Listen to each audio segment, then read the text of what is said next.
Agradecer a Jesus aí pela oportunidade, pelo estudo, né? Pela caminhada, né? Que os amigos espirituais possam, né, estar conosco aí nesse momento de estudo, de aprendizado, né?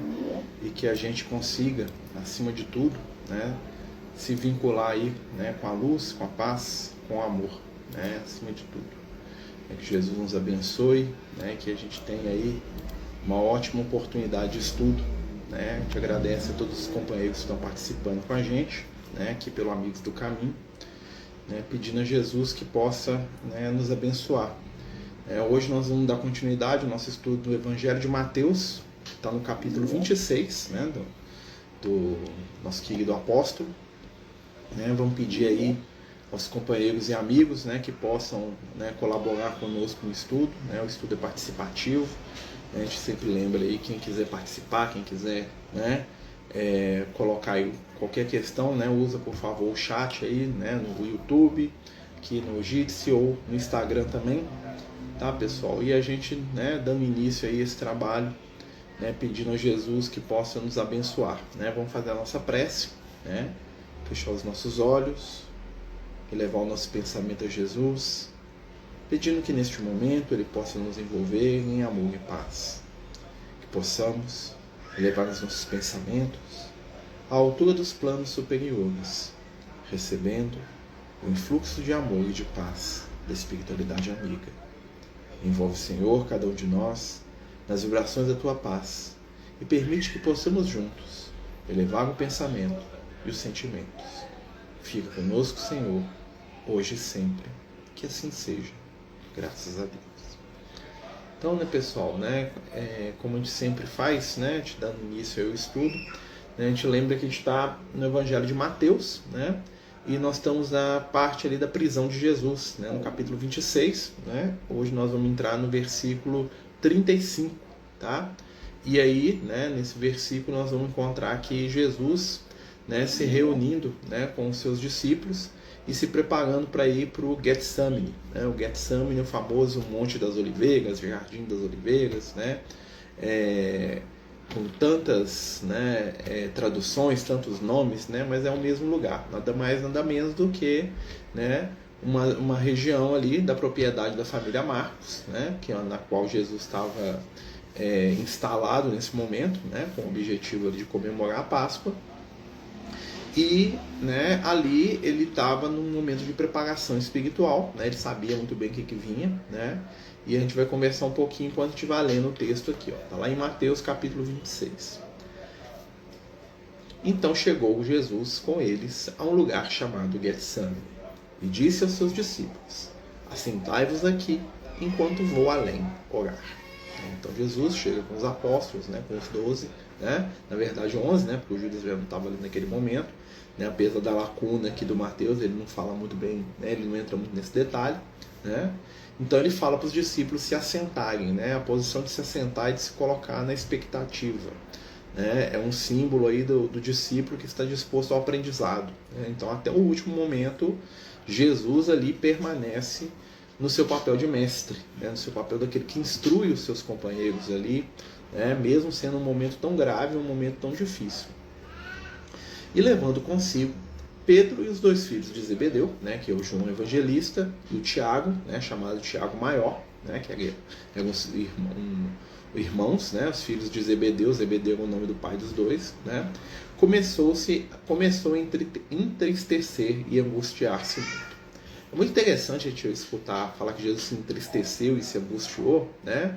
Mas a gente tem que lembrar, né, que o escrito do Evangelho é o escrito do ponto de vista do Mateus, né? Então aquilo que os discípulos, né, pegaram da situação que Jesus estava passando, né? Então lhes disse: olha só, minha alma está cheia de tristeza, ficai aqui e velai comigo. Então, que tristeza seria essa? Né? O Mateus ali, ele escreve, né? Jesus estava desesperado, Jesus estava querendo fugir, né, do processo de desencarnação, ele estava com medo de morrer. Na verdade, não, né? A tristeza de Jesus ali é o reflexo da percepção, né, do quanto ainda nos falta, né, enquanto, vamos dizer assim, humanidade, enquanto indivíduos, né, para poder despertar os valores eternos, né? Jesus percebe que, mesmo com o seu sacrifício, né, Porque o objetivo da morte de Jesus, qual que é o objetivo da morte de Jesus ali, né, segundo a espiritualidade? Era fixar na mente humana a ideia da continuação da vida, né? Então Jesus estava disposto a morrer, né, no sentido ali da morte física, né, do aniquilamento do corpo físico, né? Por quê? Para poder, né, demonstrar com a sua ressurreição, com o seu retorno, né, a realidade da imortalidade, né? Jesus estava ali passando por uma situação de morte pública, né, porque ele não queria deixar nenhuma dúvida sobre ele, né, morreu mesmo, tipo assim, nossa, esse cara morreu, né? Então Jesus passa por uma morte pública, né? Ele se entrega ali, permite que, né, façam o que eles quiserem lá com o corpo dele, como mesmo, né, é dito nos evangelhos, né, com, né, aquela tortura toda aquela situação, né, tenebrosa pela qual o mestre passa. Mas o objetivo de Jesus não era fixar a morte, é sim fixar a vida. Por quê? Porque o grande objetivo de Jesus não era morrer, e sim demonstrar que depois da morte existe vida, né? Então ele tinha que passar por um processo de morte pública, né? Um processo ali de morte ali diante de todas aquelas pessoas, né? Os que o amavam, os que o detestavam, né? E dessa forma, né, Jesus vai encontrar, né, o caminho para o seu, vamos dizer assim, para o seu despertar espiritual, né? Nós vamos encontrar Jesus ali no momento, né, no qual ele vai, né, acima de tudo, demonstrar que a vida, né, que a imortalidade, né, que a vida depois da morte existe, né? Então ele precisava desse fenômeno, né? E mesmo assim ele, né, ele percebe, né, porque Jesus ele tinha um tato espiritual muito grande, né? Jesus ele conseguia perceber, né, as intenções da humanidade como um todo, né? Jesus percebe o quê? Que a humanidade mesmo assim continuaria escravizada ao medo, ao receio, ao desespero da morte, né? O ser humano ainda precisaria, né, de muito e muito tempo, né, para poder se libertar, né, de todo este processo, né, do processo de dor da morte, do medo da morte, né? A psicologia fala pra gente que todos os nossos medos nascem do medo da morte, né?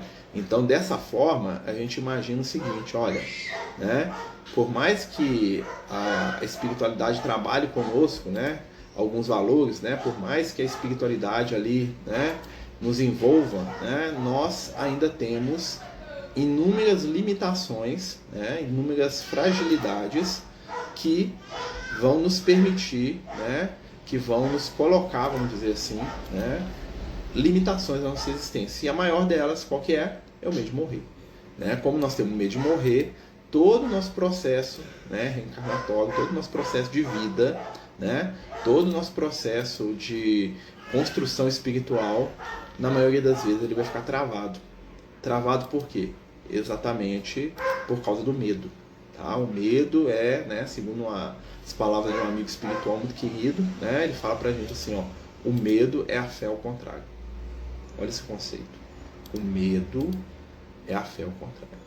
Ou seja, o medo, né, nos limita espiritualmente. O medo nos deixa espiritualmente, né, limitados. Né? Vamos pensar nisso. Né? Olha só. O medo, né, nos limita. O medo nos deixa paralisados. E aí nós vamos entender, né, por que Jesus, né, dentro ali do seu conceito espiritual, né, dentro ali da sua capacidade superior, né, por que Jesus, né, vai passar por esse processo de morte. Jesus vai passar por esse processo de morte, né?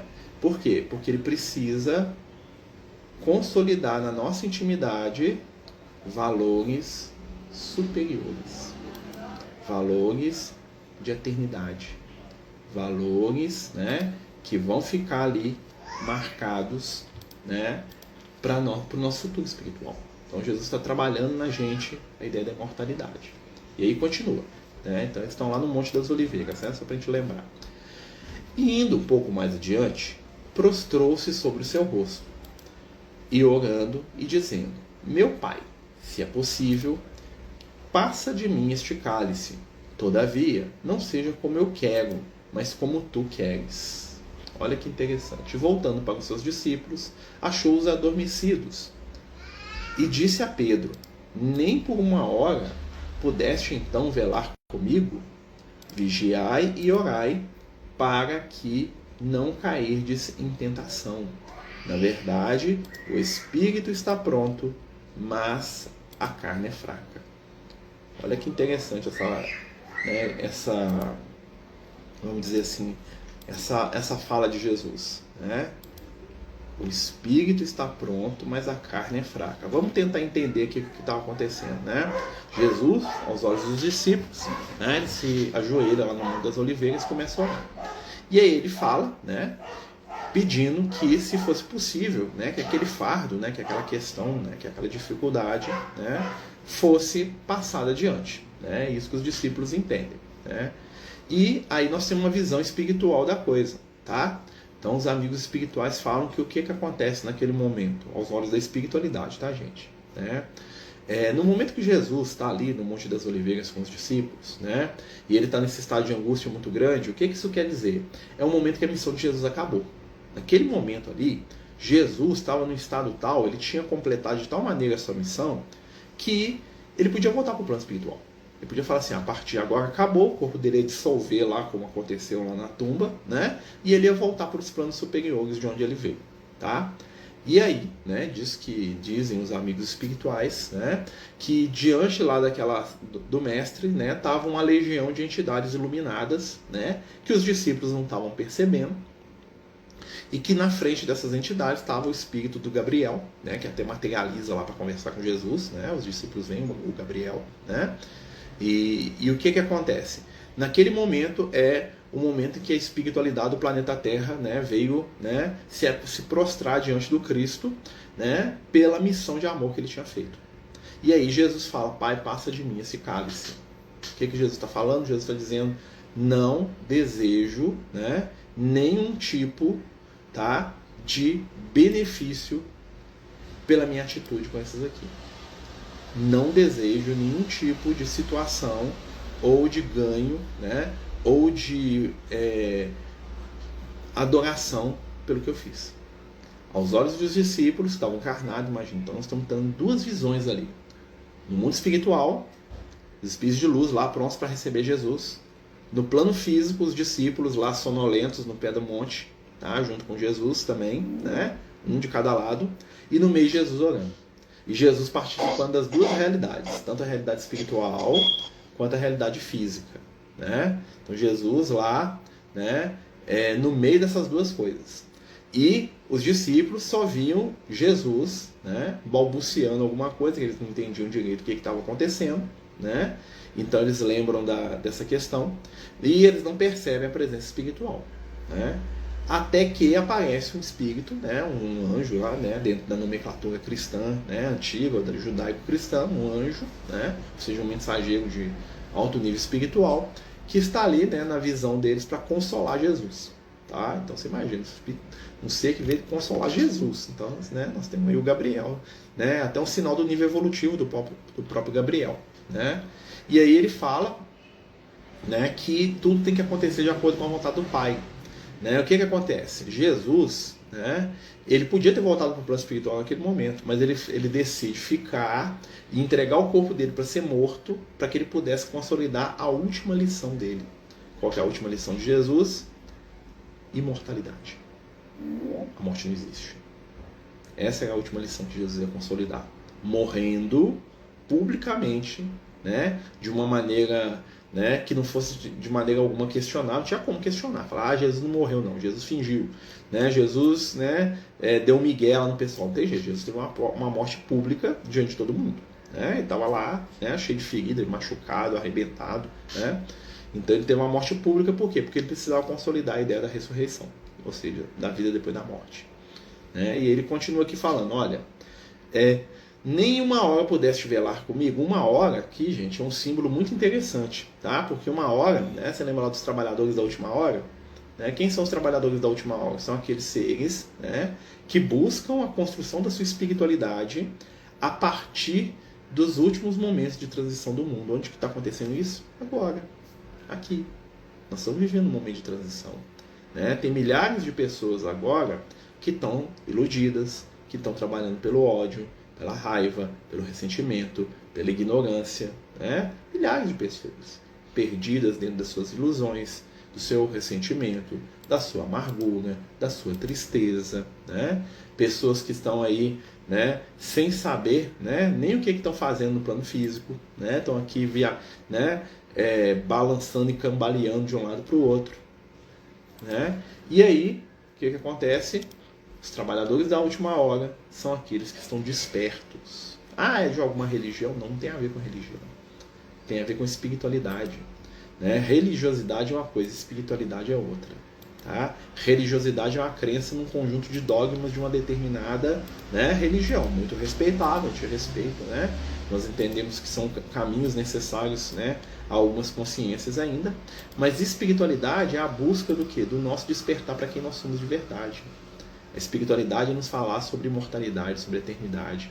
É aprender aos pés dos grandes mestres, né, do qual Jesus é o maior de todos.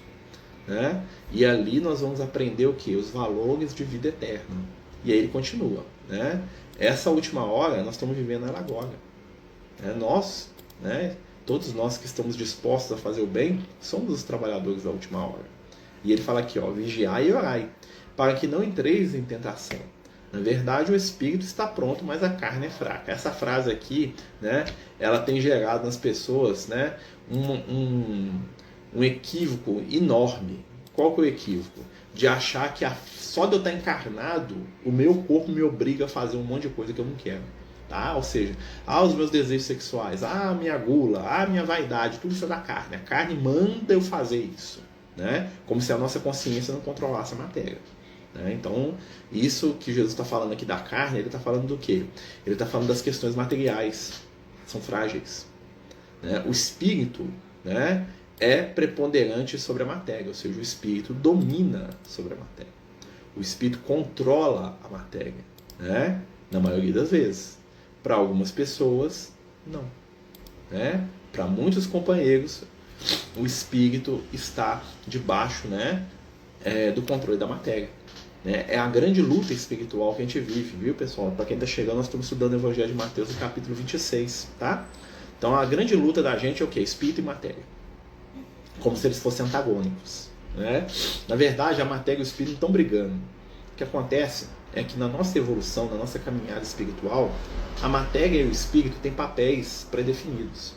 Né? O que é o espírito? O espírito somos nós, é a nossa essência. É aquilo que nós somos, é o ser eterno. Né? É o filho da criação, é o ser que se aprimora, né? Que troca de corpo, né? Que vai e volta quantas vezes forem necessárias, né? Vivendo personalidades, ou seja, né? Pessoas, a gente reencarna, a gente nasce, a gente vive, né? E em cada uma dessas vivências a gente aprende alguma coisa. Isso é o espírito. O que é o corpo? A matéria. A matéria é o instrumento, né? Que o espírito usa para crescer. E aquilo que o envolve, que é o meu corpo físico. Ou seja, a matéria é ferramenta para a construção espiritual. O que muitas vezes acontece com a gente é que nós, né, vivemos materialmente, usamos o espírito como se o espírito fosse menos importante e a matéria fosse o nosso estado superior. Amigo, Jesus... Por que seu sangue? Qual o significado espiritual? Amigo, o sangue representa a essência de tudo que existe. Tá? O sangue, quando é falado no Evangelho, não é o sangue que corre na nossa veia, apesar do pessoal confundir, né? O pessoal busca literalmente as coisas, então eles entendem que o sangue é o que corre na hemoglobina aqui, né? Dentro das nossas veias, artérias, né? Não, o sangue é a essência, é o espírito, tá? É a alma. Né? A palavra hebraica para sangue é a mesma palavra para espírito, por isso que fala lá no livro de Gênesis que Caim, né, conversando com Deus, né, claro que aquilo ali, né, metaforicamente, né, gente, né, Deus fala para Caim o quê? O sangue do seu irmão clama de mim desde a terra. O sangue, será que é o sangue mesmo que escorreu lá da ferida do Abel que morreu? Ou será que é o espírito imortal do Abel? Né? Então que o sangue ali representa o espírito. Então quando Jesus fala para a gente beber o sangue, ele não está falando para a gente agir igual vampiro, né? Ele não está falando para a gente sair matando os outros, beber o sangue dos outros. Ele não está falando para a gente beber o sangue dos bichos, igual acontecia, né? O que Jesus está falando? Ele fala assim, pega a essência do que eu ensinei. Né? Porque Jesus transforma a água em sangue, a água é matéria. né? Espiritualmente falando, a água é representação de matéria. Toda vez que aparece água no Evangelho, na Bíblia, no Antigo Testamento, no Novo, está falando de alguma coisa material, da relação da gente com a matéria. Então Jesus transformar a água em vinho, olha só que interessante, né? O Moisés transforma a água em sangue, tá? Jesus transforma a água em vinho, né? O que Jesus faz? Ele torna a bebida, né, que é o vinho, em algo superior, né? Ele transforma da água para o vinho, né? Ou seja, ele coloca algo mais, né? Mas o que acontece com o vinho? O vinho é a representação do quê? Do conhecimento espiritual. Para aqueles que tomam de maneira equilibrada, o vinho é a mais doce das bebidas, né? Mas para aqueles que não estão preparados para lidar com ele, o vinho embriaga. Então, muitas vezes, conhecimento demais, informação demais, nos deixa ébrios. Nos deixa o quê? Tontos. Nos deixa o quê? Embriagados. E aí a gente cai nos vícios da vaidade. Tá vendo um pezinho aqui do Luke, tá? Tá deitado aqui atrás. É o meu menino. Né?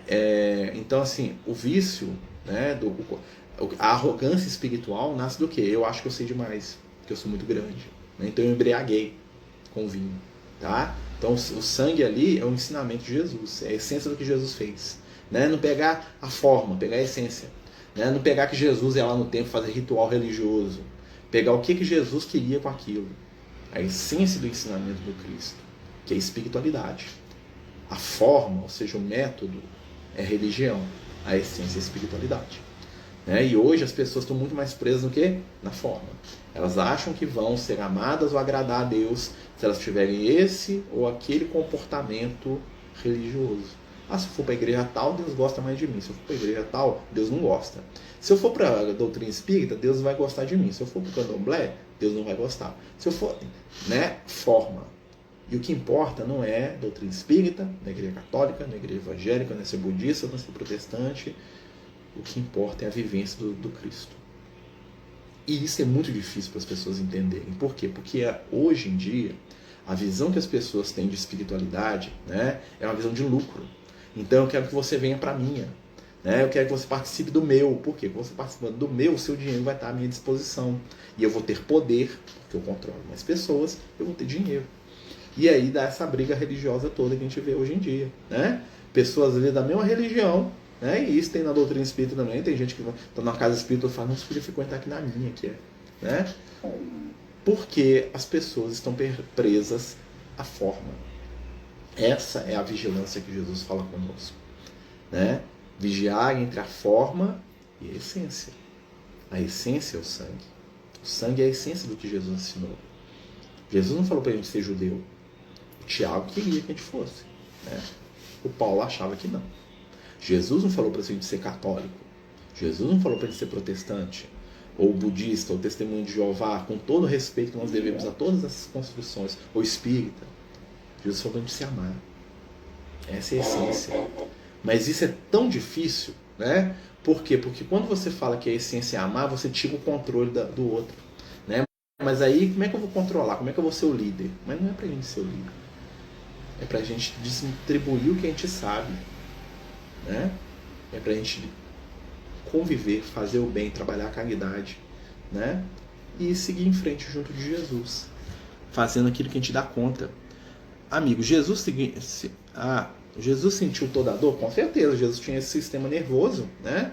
Mas ele sentiu a dor. Mas Jesus sentiu a dor de uma maneira diferente da gente. Quer dizer que não doeu? Não. Jesus tinha um objetivo para aquela dor. Os grandes espíritos entendem a dor como ferramenta. Né? Então Jesus não sofre. Né? Porque o que é sofrimento? É antecipar, né, um processo de dor. Quando eu antecipo aquela dor, eu estou sofrendo. Ou seja, amanhã de manhã eu vou arrancar um dente, a anestesia não funciona em mim. Eu vou sofrer a noite inteira. Estou sofrendo, estou antecipando um processo de dor. Né?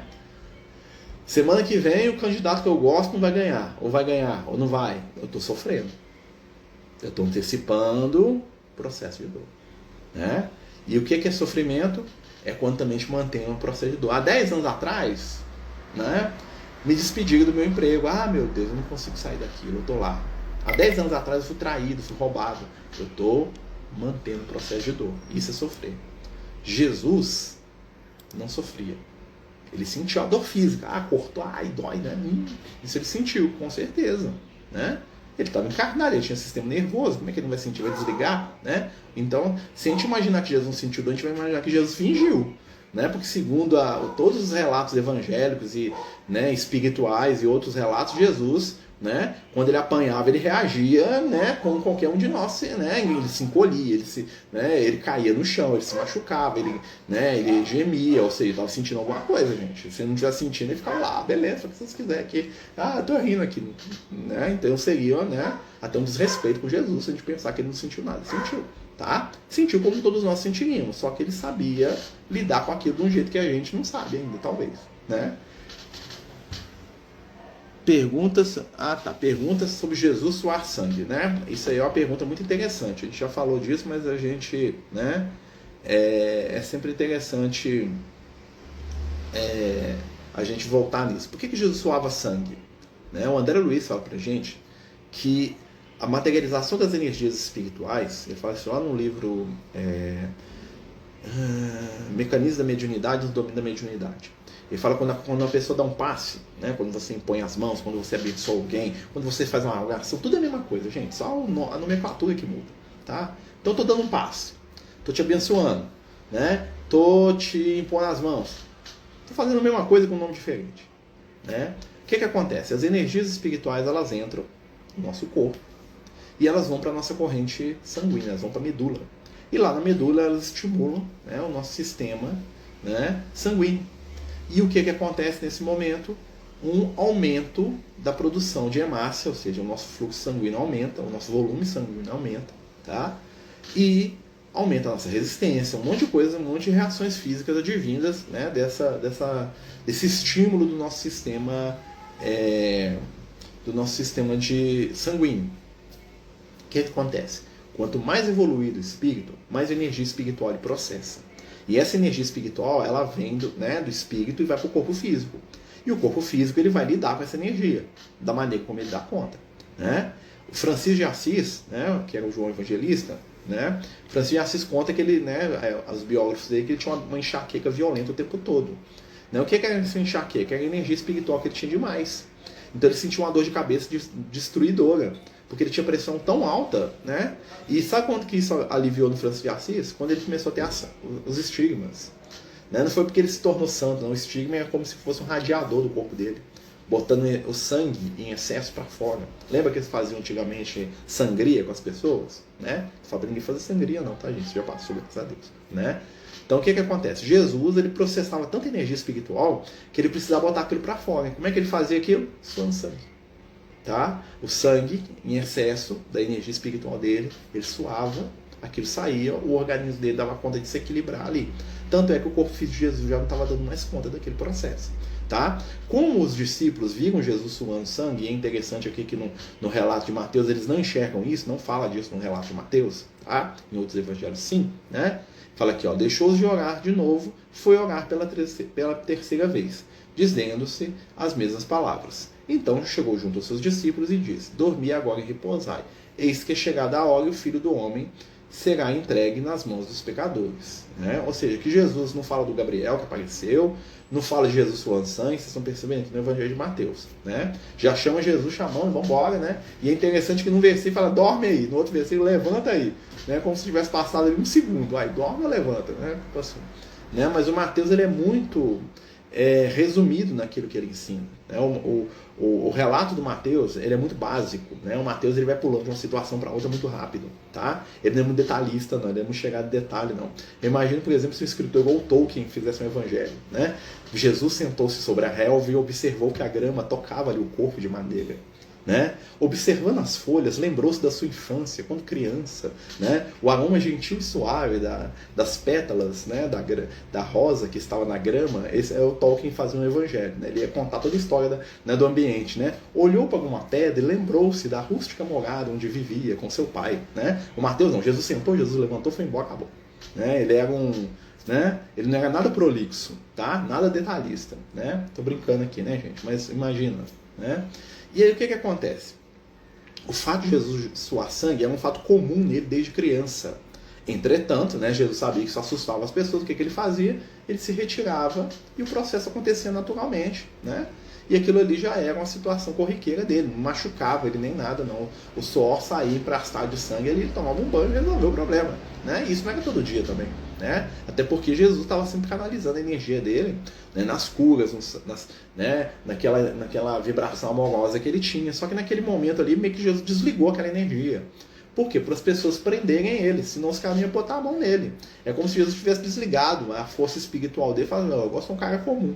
Mas o negócio está lá, represado, aquela energia, ela tinha que sair. O que aconteceu? Jesus suou sangue. Aos olhos dos discípulos, humanos como nós, né, aquilo representava a agonia de Jesus. Jesus ainda está morrendo de medo de morrer, porque se fosse eu no lugar dele, eu estava. Né? Então, muitas vezes, quando a gente vai estudar o Evangelho, nós temos que lembrar que o Evangelho são relatos dos discípulos de Jesus dentro do ponto de vista deles.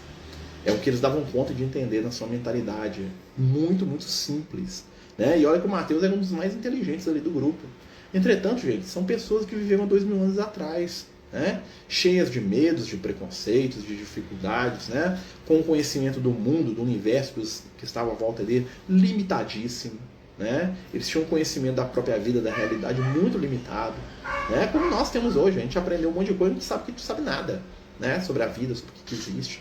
Né? Nós achamos que nós somos, né, muito grandes espiritualmente, mas não sabemos muita coisa também não. Estamos engatinhando, cada dia que a gente vai aprendendo uma coisa nova, a gente vê que a gente tem 1 milhão de outras coisas para aprender. Né? Esse é o processo espiritual. Mas vamos lá. Tá, gente? Nós estamos falando aqui do Evangelho de Mateus no capítulo 26. Né? Olha só que interessante. Olha como é que o Mateus é curto e grosso. Versículo, vou ler o 45 de novo, depois o 46, tudo junto. Então, chegando junto aos seus discípulos, ele disse-lhes, dormi agora e repousai. Dorme aí, Pedro. Eis que chegada a hora, e o Filho do Homem será entregue nas mãos dos pecadores. Jesus estava avisando eles, como ele sempre fazia, ó, o pau vai quebrar. Né? No 46, no versículo imediatamente depois, levantai-vos, partamos. Eis que é chegado que me trai. Tipo assim, imagina o Pedro, né? Pedro pega o travesseirinho lá, né? Enrola o manto, né? Não tem travesseiro, né? Enrola o manto, põe o manto, deita. Aí Jesus, não, já levanta aí, chegou. Mas Jesus não deu nem um segundo. Você falou para deitar, é assim mesmo. Né? Com certeza houve um espaço de tempo aqui, né? Um lapso deve ser uma hora ou 2, no máximo, né? Entre o que Jesus falou e o que aconteceu. Mas o Mateus, né? Muito mais preocupado em passar a informação do que qualquer outra coisa, né? Atropelou a informação. Passou por aquilo mais rápido que ele deu conta e vambora que nós não temos muito tempo para perder com isso aqui não. Né? O Mateus ele era muito, né, muito assim. Né? A gente entende, né, porque é o que ele dava conta e graças a Deus que o Mateus escreveu aqui, porque senão a gente não ia ter, né, tanto registro aí da existência do mestre aí, né, conforme a gente sabe. Né? O Mateus aí nos ajudou, né, e a gente tem que agradecer de joelhos, né, esse companheiro espiritual aí. Né? E estando ele ainda a falar, eis que chegou Judas, um dos 12, e com ele grande multidão com espadas e varapaus, enviadas pelos príncipes dos sacerdotes e pelos anciões do povo. Ou seja, né, quem prendeu Jesus? Né? Uma grande multidão com espadas e varapau. Grande multidão para 12, gente, 50 já é uma grande multidão, tá? Não é 1000 não, tá? E olha que interessante, né? Sempre que a gente vê as representações religiosas, nós vemos romanos prendendo Jesus. Mas aqui não tinha nenhum romano. Né? Quem que foi enviado aqui? Foi enviado pelos príncipes dos sacerdotes e anciões do povo. Quem que era que prendeu Jesus? Eram os levitas. Tá? Era o pessoal da guarda do templo. Que não era romano, era judeu. Tá? Foram os judeus que prenderam Jesus. Os romanos, se fossem os romanos, ia falar que é uma corte romana, um centurião, né? Enviado pelo governador. Né? Aqui não. O que aconteceu? Jesus foi preso pelos próprios membros do templo. O templo, né? Tinha os levitas. Quem eram os levitas? Os levitas, eles eram os descendentes de Moisés, basicamente falando, da tribo de Levi, que era a tribo que Moisés, né, 1000 anos antes de Jesus ali, né, ou não, bem mais, quase 2000 anos antes de Jesus, ou seja, 4000 anos antes de nós, o Moisés era de uma tribo, né, das 12 tribos de Levi, e o Moisés, né, instituiu que essa tribo era responsável pela parte do sacerdócio. Então, grande parte dos levitas, ou eles eram sacerdotes, ou eles eram o pessoal que trabalhava no templo.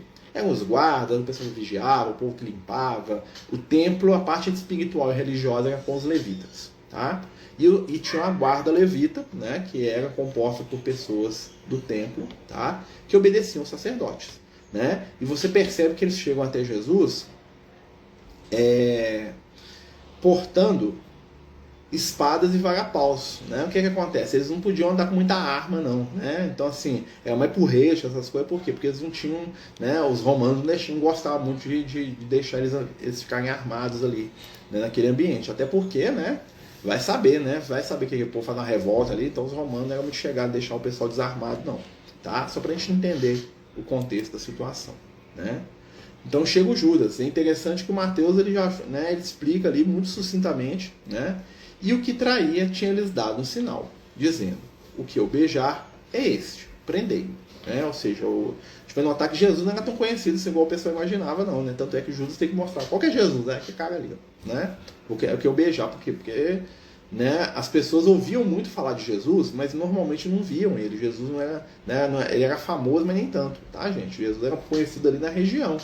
Né? Jesus, se tivesse ali uns 3 mil, 5 mil seguidores, era muito, tá? Mas muito mesmo, né? Você imagina, Israel era um ovo, né? Hoje já é, né? Imagina na época de Jesus, né?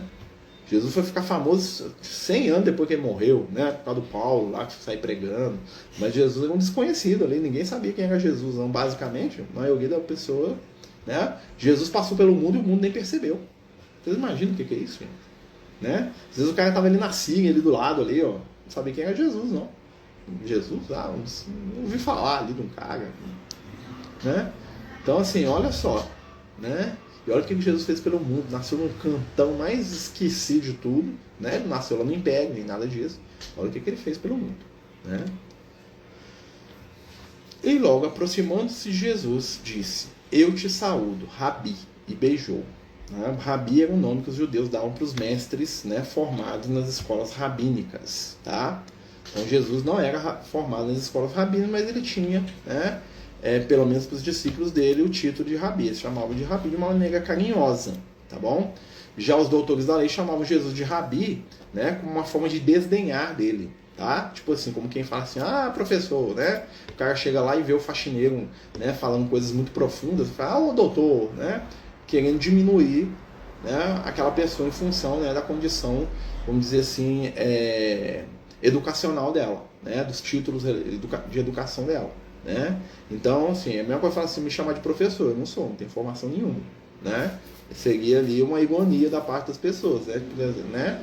Mais ou menos isso que o pessoal fazia com Jesus. Nos discípulos não, tá, gente? Os discípulos faziam isso com muito respeito, né? Porque Jesus realmente é um grande mestre, o maior de todos, a gente sabe disso. Mas Jesus não era formado, né? Ele não tinha uma instrução formal religiosa, ele não tinha passado pelas escolas rabínicas, aquela coisa toda, né? Não tinha. Então Jesus não tinha um título formal de rabino, tá? Rabi, né? Que é uma diminuição do termo, que é professor, que é mestre, tá? Então, vamos dizer assim, é a mesma coisa que você chamar de doutor alguém, tá? Né? Imaginar lá que você chama de doutor aquele seu vizinho muito sábio, né? Que você vai se aconselhar com ele. Mas o cara é semi-analfabeto. Não que Jesus fosse, tá, gente? Né? Basicamente era isso. Esse pezinho aqui é do Luke, tá, gente? Então, né, pessoal, nós estamos aqui e o Judas, né? Judas vendo, porém, ele disse: amigo, aqui vieste. Jesus continua vendo Judas como amigo. Então, aproximando-se dele, lançaram mão de Jesus e o prenderam. Vou parar por aqui, tá, gente? Nós vamos restringir aqui, né? Que interessante é a gente pensar, né, que a espiritualidade, né, que o próprio Jesus, né, ele se entrega, né, à ignorância, né? Porque Jesus está ali entregando para uma humanidade ignorante que não sabe o que faz, né? O pessoal ia matar ele muito mais por ignorância do que por qualquer outra coisa. Eles não sabiam o que Jesus estava fazendo, né? Eles não entendiam o que eles estavam fazendo ali, né? Tanto é que Jesus fala isso quando ele está na cruz, né? Pai, perdoa-os porque não sabem o que fazem, né? Jesus, né, debaixo ali de toda a ignorância daquelas pessoas, né? Mas Jesus tinha um objetivo muito fixo, que é o quê? Consolidar a ideia da imortalidade. A morte não existe.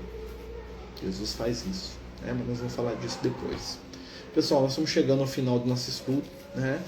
Queremos agradecer a todos vocês, né, que participaram com a gente, né? Tanto aqui no YouTube, quanto aqui no Instagram, quanto aqui no Jitsi, né? Jesus só começou a pregar depois de adulto, em seguida foi crucificado. Assim, o trabalho de pregação de Jesus durou mais ou menos uns 2 anos e meio a 3, tá? Existe aí né? Porque o objetivo de Jesus era muito específico. Então ele usou aquele tempo dele lá, né? Até porque ele precisava condensar os ensinamentos espirituais. Se ele trouxesse muita informação, né? O pessoal não ia entender, não ia pegar. Então Jesus ele vai lá e faz um basicão de espiritualidade para o mundo. O basicão de Jesus, né? Resolveu o problema do planeta, né? Tudo bem, né? Mas assim, a gente pode imaginar o seguinte: Jesus deu pra gente aquilo que a gente dava conta de resolver, de receber, em questão de ensinamento espiritual. Tá? Ele passou pra gente exatamente o que a gente precisava, né? E essa missão dele foi o suficiente para o nosso momento evolutivo. Nós não precisamos, e nós não damos conta de mais do que Jesus passou naquele momento. Então, hoje a gente vai tendo mais informação, vai vindo mais coisas, né? Nós temos já mais uma percepção espiritual maior, né? Mas a grande lição de Jesus com a sua morte, tá? Foi fixar na nossa mente a ideia da imortalidade. Ele morreu para mostrar pra gente: olha, gente, morri e tô aqui de volta. Ó, a morte não existe, né? Aí o pessoal fala assim: ah, mas é Jesus. Mas Jesus fala assim: tudo que eu faço vocês também podem. Lembra disso? Por que Jesus batia tanto nessa tecla? Vós sois deuses, tudo que eu faço vocês fazem também, né? Vocês vão fazer muito mais coisa do que eu, né? O pessoal acha que é curar a dor de coluna dos outros, né? Bico de papagaio, né? Espinhela quebrada. Não, gente. Jesus está falando da imortalidade. Quando ele fala que tudo que ele faz, a gente vai fazer também, é o quê? Quando a gente morrer, nós vamos continuar existindo. É isso que ele está falando pra gente. Isso é muito mais profundo, né? O pessoal acha que é fazer teatrinho, né? Ah, que eu tô curado, anda aí o cara que não anda. Gente, não é isso, né? Isso é o mínimo do mínimo do mínimo, né? Mas vamos terminar, né, pessoal? Lembrar que amanhã, né, a gente tem o nosso tratamento, né? O tratamento que começa, né, exatamente às 8 da noite, né? Vai sendo, né, a gente sempre faz o tratamento pelo Instagram, tá bom, pessoal? Né? Quem quiser participar, né, é muito, muito bem-vindo, né? O tratamento aí, né, é um momento aí para a gente poder lidar, né, com as nossas necessidades, né? Aí é o momento da cura, né? O tratamento nosso musical, né, que a gente faz com, né, escutando música, né? A gente vai botando as músicas, vai meditando junto com elas, né? E a espiritualidade vai trabalhando aí as nossas energias, né? Esse que é o objetivo do tratamento. Amanhã às 8 horas no Instagram, tá? Quem quiser participar, né? No mais, a gente agradece a todos, né? Que Jesus nos abençoe, nos ilumine, né? Vai ficar salvo aqui no YouTube, né? Quem puder nos ajudar e compartilhar aí o estudo, né? Curtir aí pra gente, nos ajuda muito aí a divulgar o canal, o trabalho, né? Lembrar que nesse sábado agora, depois de amanhã, né? A gente vai estar lá no Francisco de Assis, na nossa distribuição mensal de cesta, quase 100 famílias atendidas, né? Queria agradecer a todo mundo que colaborou. Quem quiser ir lá conhecer o trabalho vai ser muito bem-vindo, tá? Rua Francisco Rodrigues Pereira, 224, bairro Industrial, aqui em Contagem, tá bom? No mais, muito obrigado, né? E esses gatinhos aqui pulando pra lá e pra cá, arranhando a minha perna, tá bom? Né? E que Jesus nos abençoe a todos, que Ele nos ilumine, toque o nosso coração, a nossa mente, nos dê paz, harmonia, nos dê o entendimento de que necessitamos, esperança, fé. Senhor Jesus, ajuda-nos a vencer o mal, não o mal que está fora, mas aquele que habita na nossa intimidade, através da vaidade, do orgulho, do egoísmo. Ajuda-nos a transformar estes vícios e dificuldades em luzes, em trabalho, em amor. Abençoa nossos lares, abençoa aqueles que amamos e que precisam de ajuda. E fica conosco, Senhor, hoje e por todo sempre. Que assim seja. Graças a Deus. Então, meus amigos, muito obrigado. Mais uma vez aí, boa noite a todos, né? Até amanhã, às 8 da noite aí, né, com o nosso tratamento espiritual. Os Amigos do Caminho apresentam sua primeira obra literária, Versos do Caminho, uma compilação das mensagens do nosso amigo espiritual Lucas, à venda pelo WhatsApp 31 98827 3218. Toda a renda será destinada para o projeto Neurodiversos.